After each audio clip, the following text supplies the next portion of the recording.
So first step, after you moved all of your footage over from your SD card onto your USB, is you want to come in here and rename all of your footage. So what you want to do is double click on the footage. You'll see here straight from the camera it was MIV 9998. So what you want to do is just fast forward over here until you see the slate. So you can see the slate is scene 4, take 2. So I'm going to come over here where the name is, just click on it once, and this window will pop up. So in front of it, I'm going to type in S4, S is for scene, dash T2 underscore. So scene 4, take 2, and then just hit return, and there you go, you can see it renamed it. So you want to go through all of your footage and rename it. Here's another one. Scene 5, take 1. Again, click. S5-T1 underscore. Hit return. Okay, and you can see it renamed it. Over here, you can see I have a few that are false starts. The reason it's a false start is because as I scroll through it, we realize we never slated, and we started the camera rolling before the actor was ready. So it's a false start. So you can just call it false start underscore and just keep the name. To create a new project, make sure you open Premiere Pro. If it's not located in your dock already, simply go to your Finder and to your Applications folder.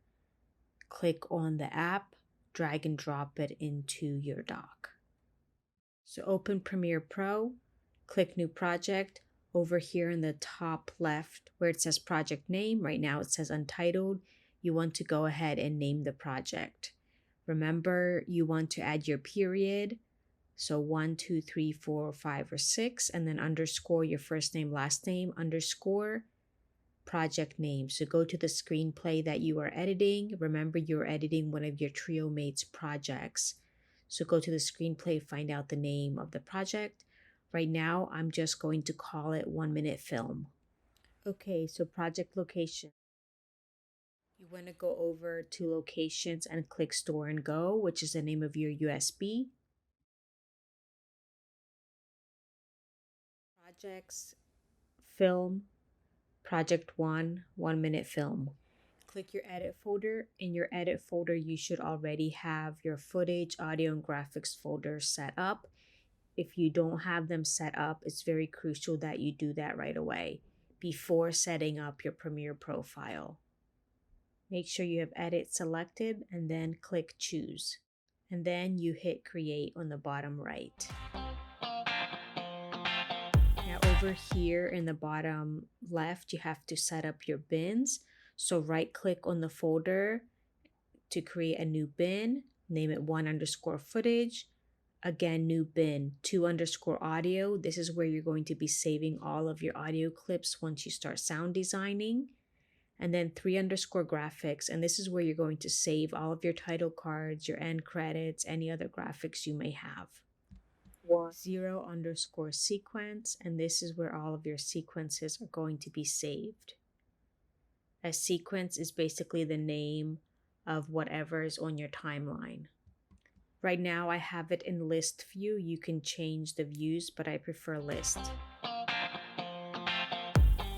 So to add footage, you can do it 2 different ways. The first way, right click on your footage folder, select import, and then find your footage folder, and you can see you have day 1, 2, 3, and then simply click import. Or you can come over here to your Finder, select the footage, the 3 folders, and then click and drag it into your footage folder. Remember that Premiere Pro doesn't actually bring the footage into the software. It references it. So if you move any of this footage out of these folders later on, it's going to give you error messages in Premiere saying your footage is missing and you need to relink the footage. So make sure you have all of these folders set up right away. That way you don't have any issues with missing footage in the future. you have footage coming in that doesn't quite fit the frame size, just right click, scroll all the way down to scale to frame size. Once you do the first revision, you want to duplicate your sequence and create a round 3. And to do that, simply come over here to your sequence folder. These things right here, of the blue and green, are sequences. And if it's not in your sequence folder, you can click and drag it into your sequence folder. To duplicate it, let me make this a little bit larger. To duplicate it, simply right click on the latest one,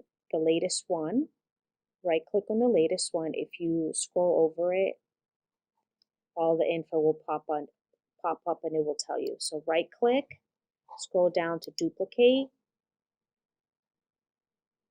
It duplicates and then just click on it, click to the very end and make it round 3. Hit enter. And then just simply, do you see it's still open? Round 2 is still open. So simply come over here to the blue green sign looking thing, double click, and it's going to open round 3. To start editing and create a timeline, just click on your footage and drag it into the timeline. And as you can see right now, it renamed my sequence with this default name because that was the name of the clip. So I have to rename it. I'm going to call it Big Gulp and then underscore R&D for round 1. Round 1 is revision 1. Now I have to move this sequence over to the sequence folder. So if you click and drag it, you can move it over to the sequence folder. So to start editing, come over here to your footage folder. You can see day 1. Double click on the clip and it's going to open it up in your reference window. I'm going to scroll through it until after they're done slating. Say I want to start it here. So I'm going to click I on my keyboard, I for in. And then wherever you want to end it, click O on your keyboard for out. And then what you do is insert it in your timelines, and you can do it several ways. Number 1, you can click this video icon. If you only want video, click and drag it into your timeline. Or if you just want audio, you can click this wavelength icon and drag just the audio into your timeline. Or if you want to insert the clip with audio and video together, come over here and click the insert icon.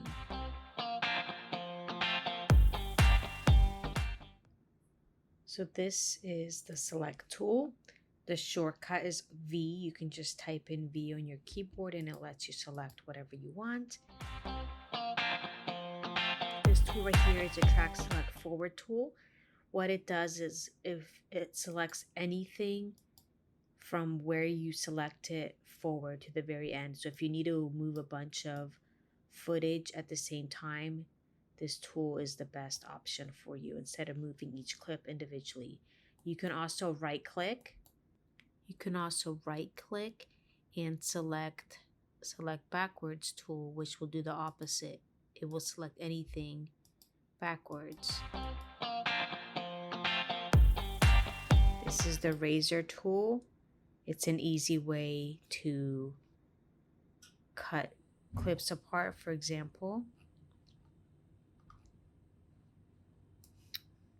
If you want to cut it, you can just click and cut the clip. If you click at the edge of the clip, these little handles appear. So it lets you take in a few seconds or take out a few seconds. If you drag it, you can edit that way as well. Also, feel free to move the audio and video up or down on different tracks. All you do is click and drag, and it lets you move the audio and video down. If you're out of tracks and you want to add more, just click and drag all the way to the bottom, and it will add additional audio tracks. That way you can stack the footage as needed. It doesn't have to be very linear like this.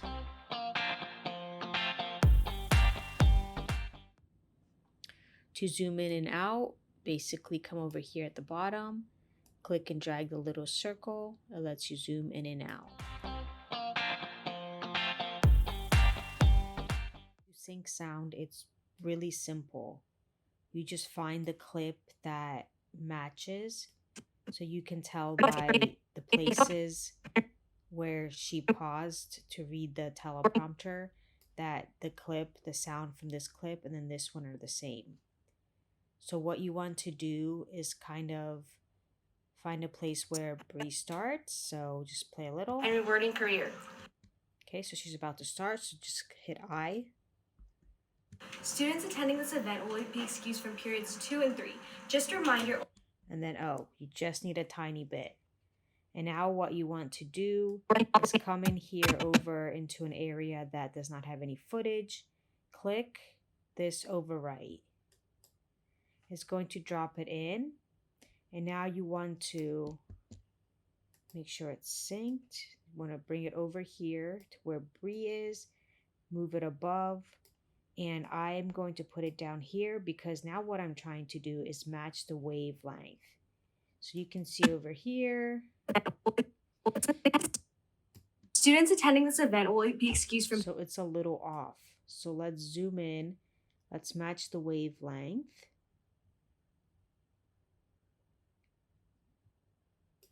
And it looks different. But let's try to match it up a little bit to see where it's going.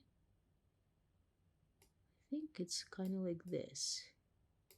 So we're trying to match these peaks. So if you clicked on option and then the little arrows right above the space bar on the right, you can shift it a little. Now you can see it's pretty much starting to line up.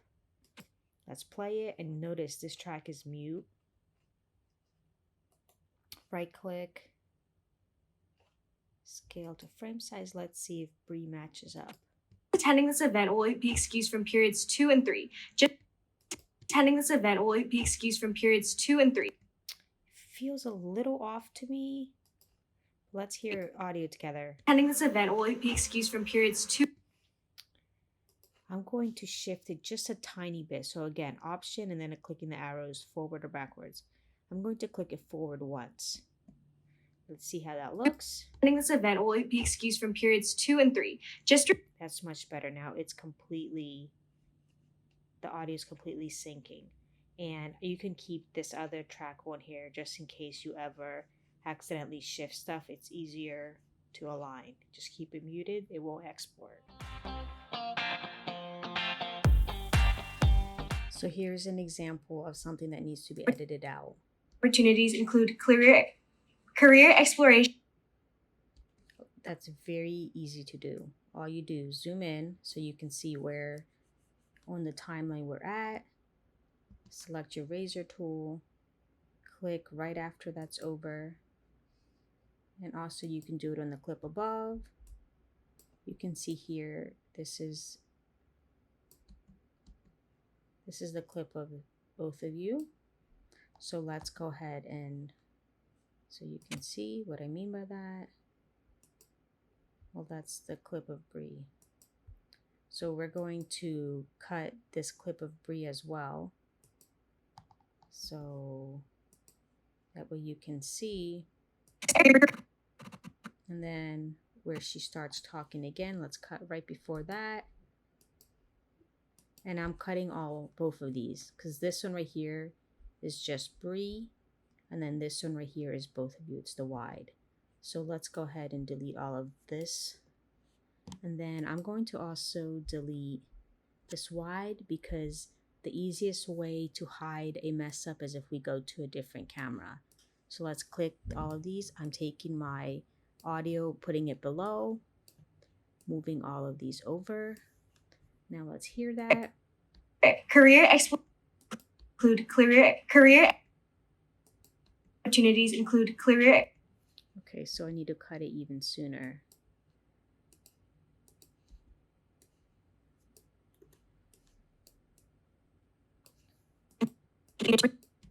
Opportunities include career exploration. Okay. Include career exploration. So now. Include career exploration. Right click, apply default transition, make this a little bit smaller. If you don't add these transition, there will be a clipping noise when you export. All of these audio clips need transitions. Opportunities include career exploration virtually. So that sounds a lot better than how it was before.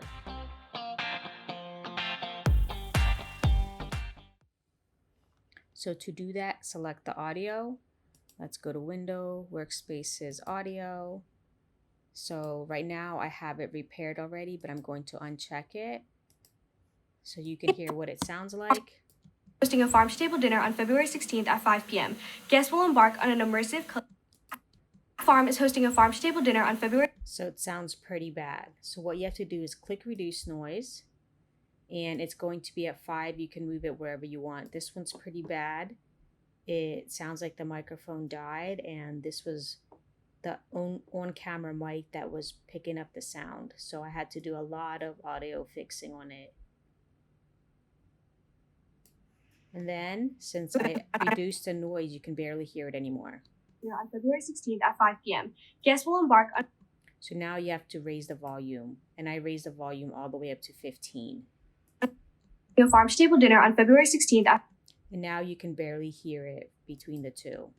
And community service. The Mac Farm is hosting a farm-to-table dinner on February. So that's how I cleared it up, and this is the audio coming straight out of the camera.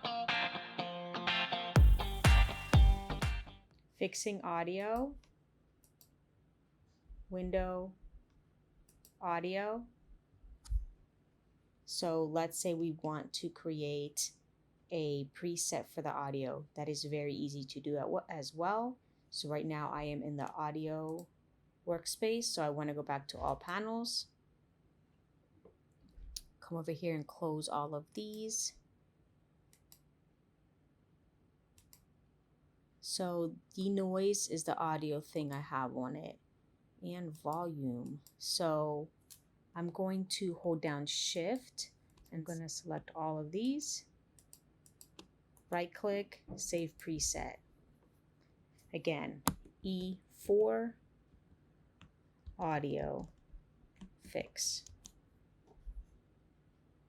Okay, and here it is. Now all I do to apply that somewhere, click and drag, and it will apply that preset to my audio. And you can go in there and just drop it into all of your audio clips. You don't have to do it separately. So all you have to do to add an audio transition is come over here to the end of the clip. Make sure you turn link selection off, otherwise it's going to create a transition for both the video and the audio, but we only want an audio transition. So turn it off, click somewhere else so they're not selected, then come over here in the edge of the audio clip, right click, apply default transition. And then I'm going to zoom in. You can make it as short or as long as you want. If you have areas where dialogue is back to back, for example, right here, it needs an audio transition, otherwise it's going to clip. So again, make sure your link selection is off, right click between the two audios, apply default transition, and you can make this as small as possible and then listen to it to see if it sounds good. You would upload there. The transition is seamless. If there are areas where you can't do that, for example, if I had to edit out one word and I had to move this clip over here, and I had to just replace one word and it sounded something like this. If you split up and I try to come in here and do an audio transition and it starts sounding something like this. So if you split up, this fades in part of the audio from this clip that we cut out before and part of the audio from this clip that we cut out after. That's why it's picking up other words here. Segments. So if you split up, so you heard that that's coming from one of these other clips. So in this case, you can't do an audio transition like this. So what you have to do is select the audio, drag it down, and if there's no audio clips underneath, just drag it all the way down and it will add a new track. So now I have to right click, apply default transition, make it as small as possible. Right click, apply default transition, make it as small as possible again. That way it's seamless and I won't get that. You split it up 4 ways. There you go. So that's how you would do it.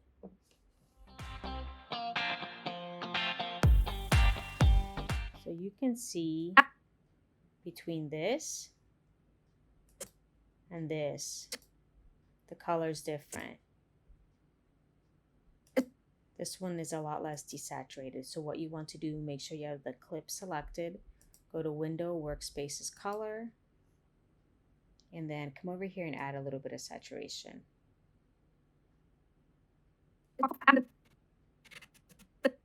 That looks a lot better. And it looks like the blacks in the hair, you can see it's a little gray looking on the wide, and it's actually black looking in the close-up. So come in here, basic correction, blacks, punch them up a little bit. Nope, bring them down a little bit. So -11, -18, something like that looks a lot better. -40. So now it actually looks like it matches.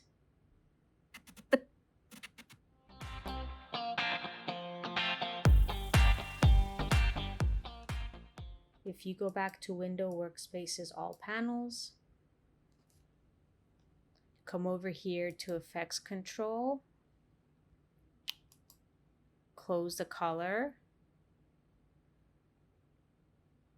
If you right click, you can save preset. And then just give it E4, because episode 4, wide color.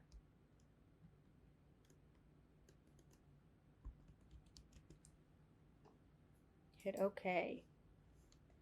Now all you have to do, instead of redoing that for every single time you see the wide,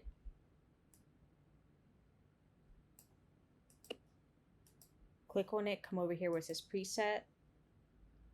Here it is. E4, episode 4, wide color. Click and drag. Bang. That's it. It matches now. So it's really that simple to do. So whoever is doing the closing is also editing those clips in before that, and also doing the graphics. What I mean by the graphics is where there is a time or a date, you need to create graphics for that. Like Wednesday, February 28th. You need to create graphics for that.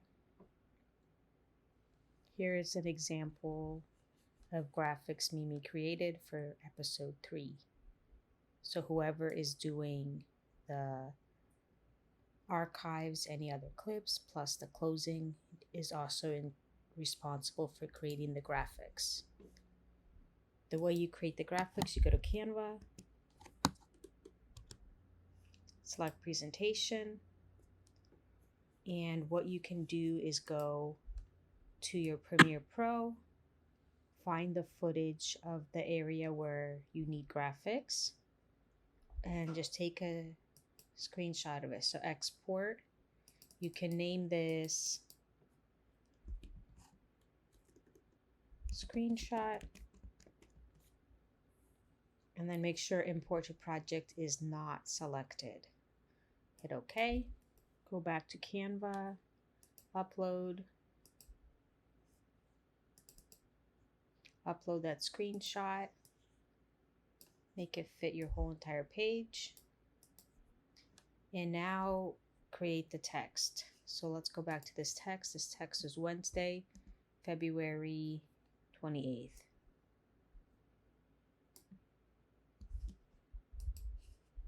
So first thing I'm going to do is create some kind of element so that way my text pops. I'm going to add a square. I'm going to put it over here because there's a lot of negative space here. Yours is going to look different. Yours is going to look different depending on who's on screen. So I'm just going to leave Youth Government Day, make it all caps, make it larger so we can see it. I'm going to click T. It creates a new text thing. So there's our information, Youth Government Day. And you can align it. You can even hold down Shift, move them together. Make this align to the left, make this larger so it goes off screen. And in front of youth, do a few spaces. That way the space to the sides and to the top and bottom are even.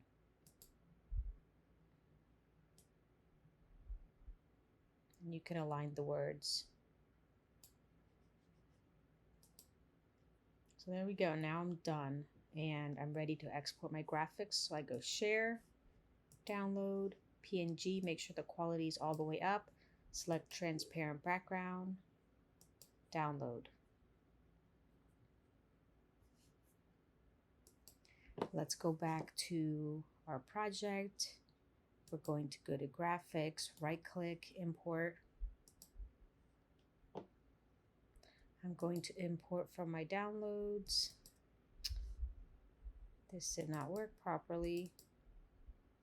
As you can see, it kept the background, even though I specifically selected not to. So if that happens, come back here, delete the background. You can make it black.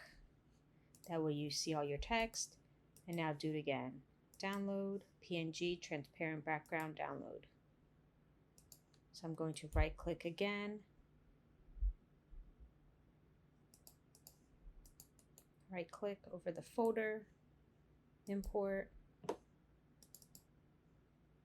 And now I can just click and drag this in here. I'm going to unlock these layers so I can put something on top. Drag it on top of the layer you want to see it at. Right click, scale to frame size, and now there you go. Zoom in. You want to fade in, apply default transition, right click, apply default transition. You can make it as large or as small as you want, totally up to you. And now if you play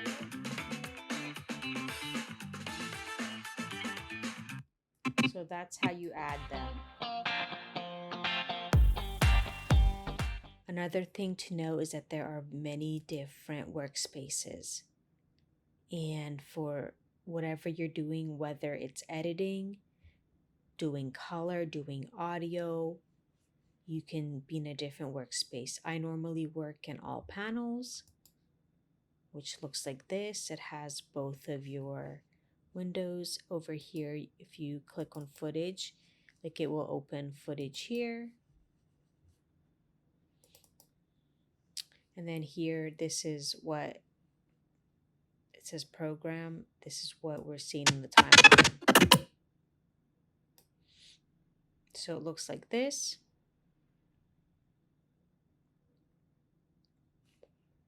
And then for audio, to edit audio, you just go to Window, Workspaces, Audio. And you can click on the clip and click dialogue and then edit everything here. Window, color. This is color grading. So to export a project, first let's go to All Panels, Workspace. And you can do it two ways. Number one, you can come over here, click Export. And over here where it says file name, you might need to rename it. Again, your period number, underscore, first name, last name, all caps.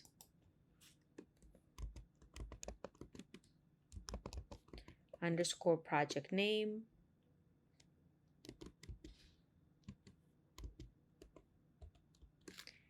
And then location. This is very important. You need to tell Premiere Pro where to save your exported file. So click location.